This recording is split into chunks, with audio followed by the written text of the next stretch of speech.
অবসরপ্রাপ্ত এশিয়াল কর্মীর গুলিবিদ্ধ মৃতদেহ উদ্ধার নির্মীয়মান বাড়ির ছাদে। চাঞ্চল্য দুর্গাপুরের লাউদুয়াতে। তদন্ত পুলিশ। আসানসোল দুর্গাপুর পুলিশের পদস্থ কর্তারা ঘটনাস্থলে। অবসরপ্রাপ্ত এশিয়াল কর্মীর গুলিবিদ্ধ মৃতদেহ উদ্ধার। মৃতের নাম কাজল ঘোষ। উত্তেজনা দুর্গাপুরের লাউদুয়া থানার অন্তর্গত কালীপুর গ্রামে। বছর ৬২ কাজল ঘোষ নিজের নির্মীয়মান বাড়ির ছাদে আজ সন্ধ্যা নাগাদ জল ঢালতে উঠেছিলেন।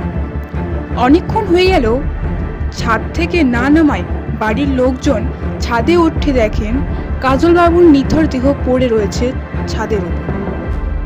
মাথার পিছনে গুলি লাগার আঘাতের চিহ্ন স্পষ্ট। তড়িঘড়ি বাড়ির লোকজন ফরিদপুর লাউদুয়া প্রাথমিক স্বাস্থ্য কেন্দ্রে কাজল ঘোষকে নিয়ে গেলে সেখানে চিকিৎসকরা তাকে মৃত বলে ঘোষণা করেন। কাজলবাবুর গলায় সোনার চেন, মানিব্যাগের টাকা পয়সা গায়েব।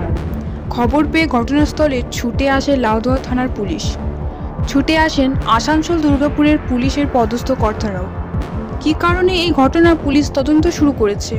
তবে কাজলবাবুর নির্মীয়মান বাড়ির সামনের মাঠে বসে থাকা কিছু ব্যক্তি ফটকা ফাটার একটা আওয়াজ পেয়েছিলেন বলে জানান।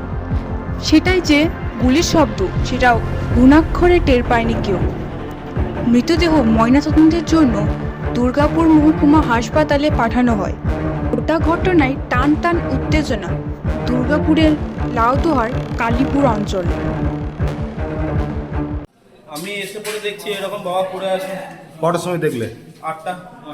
তার আগে যোগাযোগ হয়নি কিছু? না, তার আগে ফোন করেছিলাম আমি 3-4 বার, তো ফোনে কিছু পাওয়া যায়নি, ফোন সুইচ অফ হয়েছিল। ওইটার জন্য আমি দেখতে এলাম। কি দেখলে এসে দেখলাম বাবা এরকম পড়ে আছে। তারপর সবাইকে নিয়ে গিয়ে আমি হসপিটালে নিয়ে গেলাম। তখন অত কিছু দেখিনি যে মোবাইল নেই বা কিছু নেই, সেই সব কিছু দেখিনি সেই মুহূর্তে।